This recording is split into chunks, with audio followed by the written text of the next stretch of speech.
Bienvenidos nuevamente a otro espacio, a toda la comunidad de @MásSanoSoy. El día de hoy vamos a hablar, quien les habla, Hermes Mogollón, enfermero especialista en enfermería oncológica. Vamos a tomar un tema muy importante y son las generalidades en el área de enfermería oncológica. Tomaremos primero que todo un espacio en donde dialogaremos sobre las generalidades de oncología. Abordaremos primero que todo una contextualización de lo que es la enfermedad y para ello vamos a tomar la definición de oncología. Se dice que la oncología es una enfermedad que hace parte de un grupo heterogéneo de enfermedades. Es una enfermedad de características homogéneas, en la cual las células pierden la capacidad de proliferación controlada. Hay una pérdida de todos los controles para que la célula, que tiene unas características morfológicas, mantenga esa morfología y por lo tanto se pierde su capacidad de dividirse de manera controlada. Se pierde esa capacidad por parte del organismo para que la célula se siga dividiendo de una manera controlada y su funcionalidad se pierde proporcionalmente dentro del organismo. Hay una pérdida de la capacidad para mantener su función y la célula tiene también la capacidad de irse de los sitios en donde tiene su funcionalidad y adquiere la capacidad de irse por el torrente sanguíneo a otros espacios que no le corresponden. Y es allí donde se presenta la invasión a otros sitios distantes, que es lo que ya conocemos como una metástasis. Pero para ello la célula adquiere esas características de irse como una célula normal hacia una célula tumoral y es donde se van a presentar unas características. La célula va a tener una característica particular y es que la célula tiene una independencia de las señales de crecimiento normales a las del cuerpo humano. Se pierde esa capacidad de las características de crecimiento normal. El organismo tiene unas características que son muy importantes y es que hay unos controles internos para que la célula no se siga dividiendo cuando no lo debe hacer. Y en la célula tumoral estas señales de crecimiento se pierden. Por lo tanto, la célula continúa dividiéndose de manera descontrolada. Y es allí donde aparecen esas pequeñas masas o abultamientos, independientemente del sitio en donde se encuentren. Puede ser en la piel, puede ser en los órganos y eso es una característica muy importante. Debido a ello, la célula ya empieza a presentar la parte de la invasividad y se presentan estadios en donde ya se presenta la invasividad y la metástasis. La metástasis ya son estados avanzados en los cuales la célula se presenta con una característica de malignidad. Tenemos un concepto muy importante que de pronto ya más de un compañero que nos está viendo en este momento o más de alguna de las personas que está compartiendo con nosotros el espacio lo ha escuchado y es la apoptosis. La apoptosis es un comportamiento que tienen las células normales del cuerpo y es la muerte celular programada. Entonces, ¿qué sucede? La célula con características tumorales o esa célula cancerígena pierde o evade este mecanismo celular y es que por lo tanto la célula no adquiere la capacidad de tener esta muerte celular programada y su mecanismo de vivir se prolonga. Entonces ya tenemos una evasión a esa apoptosis. Se presenta algo muy importante y es que hay un potencial ilimitado de replicación. Las células van a seguir dividiéndose, como bien lo mencionamos. Y se presenta una característica que es la angiogénesis sostenida. ¿Qué es la angiogénesis? Para aquellas personas que de pronto no han escuchado este término, es la capacidad de que el tumor empiece a proporcionar o empiece a adquirir vasos sanguíneos. ¿Y esto qué representa? Que la célula adquiere una especie de circulación. Se forman vasos sanguíneos dentro del tumor y por lo tanto adquieren la capacidad de que las células tumorales migren hacia otros tejidos. Tenemos algo aquí en esta gráfica que les vamos a presentar y es que es donde ya resumimos lo que acabamos de mencionar y es que en esta gráfica podemos ver lo que ya mencionamos, la pérdida del autocontrol, esa insensibilidad hacia los factores de proliferación celular esa evasión a la muerte celular programada, una angiogénesis, que ya lo mencionamos, que es la capacidad de la aparición de vasos sanguíneos dentro del tumor, y la invasión hacia otros órganos o tejidos del organismo, y por lo tanto ya la metástasis. Pero la epidemiología, ¿qué nos dice? ¿Cuáles son esos factores de riesgo que se presentan en la persona para que la persona inicie los desarrollos tempranos de la enfermedad tumoral, o lo que bien conocemos como cáncer? Y es que hay unos factores de riesgo que son propios de la persona y hay otros factores de riesgo que son externos a la persona. Y es lo que conocemos como factores de riesgo extrínsecos, los que vienen de afuera, y otros factores de riesgo intrínsecos, que son los que se encuentran dentro de la persona. Se dice que el 90 al 95% son factores externos, son factores que se encuentran en el medio ambiente y principalmente dependen de la calidad de vida de la persona, y son un 90-95%, mientras que factores internos principalmente es la predisposición genética, la que nos puede hacer llevar al desarrollo de la enfermedad.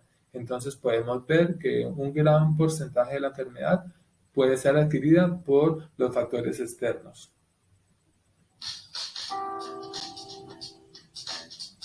También dentro de los factores ya de la epidemiología vamos a definir como los factores de riesgo aquellos factores de riesgo que se encuentran dentro de dos grandes grupos: los factores de riesgo modificables y los no modificables. Como bien lo mencionan, los factores de riesgo no modificables son aquellos en los cuales nosotros como personas no tenemos influencia, nosotros no los podemos modificar, y son 4 factores principales. La edad: no podemos modificar nuestra edad, y se dice que a mayor edad hay más riesgo de desarrollar la enfermedad. El género: hay más predisposición en las mujeres que en los hombres para algunos tipos de cáncer, y en los hombres para otros tipos de cáncer. El cáncer gástrico es un claro ejemplo de ello. Los hombres tienen más riesgo de desarrollar el cáncer gástrico, mientras que en las mujeres se presenta el riesgo de desarrollar el cáncer de mama que en los hombres. Un claro ejemplo de ello. La genética: nosotros no podemos cambiar nuestros antecedentes genéticos de nuestros padres. Por lo tanto, si hubieron familiares en nuestro grupo familiar que tuvieron la enfermedad, hay una predisposición genética a desarrollarlo. Pero no quiere decir que nosotros vayamos a sufrir de la enfermedad. Tenemos una predisposición. La parte de lo que tiene que ver con la parte del sexo, como bien lo mencionamos, en las mujeres hay un claro ejemplo de ello comparado con los hombres. Y en los factores de riesgo que son modificables están relacionados principalmente con los estilos de vida, y es aquellos en los cuales los estilos de vida juegan un papel fundamental: la alimentación, nuestros hábitos alimenticios, la actividad física, el tabaquismo, el alcohol, la obesidad, entre otros. Entonces todos estos factores de riesgo bien los podemos modificar en nuestro estilo de vida, y son aquellos que nos van a permitir que podamos disminuir ese riesgo de contraer algunos tipos de cáncer y que nos permitan controlar la enfermedad. Dentro de estos, un claro ejemplo de ello son algunas sustancias químicas, entre las cuales podemos encontrar lo que es la exposición al tabaco, que es una de las principales sustancias que se encuentran en el medio ambiente y que nos predisponen al cáncer bronquial. Y otro de los factores de riesgo que está predisponente a nivel de la comunidad es lo que tiene que ver con el asbesto. Aquellas personas que trabajan expuestas a este tipo de sustancias y que no utilizan sus condiciones adecuadas de salud ocupacional pueden tener el riesgo de desarrollar principalmente el cáncer pulmonar. Se dice también que las neoplasias de cabeza y cuello o de páncreas y vejiga son también predisposiciones hacia lo que tiene que ver con la salud ocupacional cuando no se utilizan los mecanismos de control adecuado. En una gráfica como la que vemos adecuadamente en este momento en pantalla, es principalmente las sustancias que más afectan en lo que tiene que ver con la predisposición al cáncer bronquial por el uso del tabaco. La radiación ultravioleta y la exposición al sol son aquellos factores de riesgo que más estaban involucrados en el cáncer de piel. Y pues depende de las personas ya tener todo lo que son los agentes de protección para poder disminuir ese factor de riesgo. Algunos factores de riesgo, como son la inmunidad, sí se cree que tienen algún tipo de influencia, en los cuales las personas que tienen más riesgo son aquellas en las cuales su inmunidad está con un bajo nivel. Las personas con inmunosupresión son aquellas en las cuales el factor de riesgo está con mayor evidencia para el desarrollo de la enfermedad. Se cree que en algunas de las personas en las cuales están en estados de inmunosupresión, la enfermedad va a tener más riesgo de desarrollarse. En este gráfico es una pequeña descripción en la cual podemos ver cómo la célula tumoral empieza sus cambios. La célula tumoral tiene una gran desventaja y es que pequeños cambios van a empezar a presentarse en los tejidos en los cuales los grupos de células con características malignas van a empezar sus cambios iniciales con hipertrofias, hiperplasias, metaplasias, anaplasias y posteriormente van a terminar en las displasias, en las cuales ya las células migran hacia la circulación y es allí donde finalmente van a finalizar en los estados de apoptosis y posteriormente van a finalizar hacia las metástasis. Pero ¿qué vamos a finalizar con nuestra exposición para el día de hoy? Y es que tenemos oportunidades de tratamiento, en las cuales los tratamientos del día de hoy van enfocados a grandes 4 grupos. Hay un tratamiento que es quirúrgico, que es principalmente las características en las cuales ese grupo de células malignas, mediante la extirpación de los tumores, tienen un gran avance. Y es que al retirar mediante técnicas quirúrgicas las células tumorales, hay un control local de la enfermedad. La quimioterapia es la administración de algunos medicamentos que ya están determinados por vías intravenosas o vías locales para el control de la enfermedad. La radioterapia, que ya conocemos, es la exposición del cuerpo a unos haces de radiación que ya están determinados con una dosis y una frecuencia para el control local de la enfermedad. Y la hormonoterapia, que también son el control de la enfermedad mediante la administración de un grupo de hormonas que ya están determinadas, en las cuales estas van a hacer el control de esas células malignas. Pero hoy en día la enfermedad se maneja de forma integral y es que no solamente de pronto con un solo tipo de tratamiento. Hoy en día se busca hacer un tratamiento con ya lo que llamamos politerapias. Y es que la politerapia abarca hacer el tratamiento lo más integral posible. Si se define que la enfermedad se va a controlar no solamente con un tipo de tratamiento, sino con varios a la vez, entonces esto es lo que nos va a ayudar a que el paciente tenga un tratamiento más integral. Pacientes que se determinen que necesitan neoayudancia o que se les va a ayudar con un tipo de tratamiento endovenoso previos a su tratamiento quirúrgico, es una alternativa. Y si posteriormente van a tener unas quimioterapias o unos tratamientos posteriores a esa cirugía, es allí donde se va a completar el tratamiento.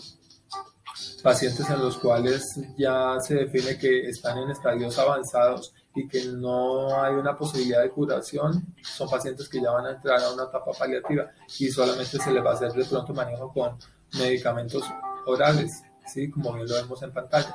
Ya es otro tipo de alternativas, pero es un grupo interdisciplinario el que va a definir esto con lo que llamamos unas juntas médicas.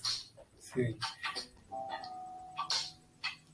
El día de hoy hemos abarcado de una forma muy general lo que tiene que ver con las generalidades a nivel de la parte oncológica.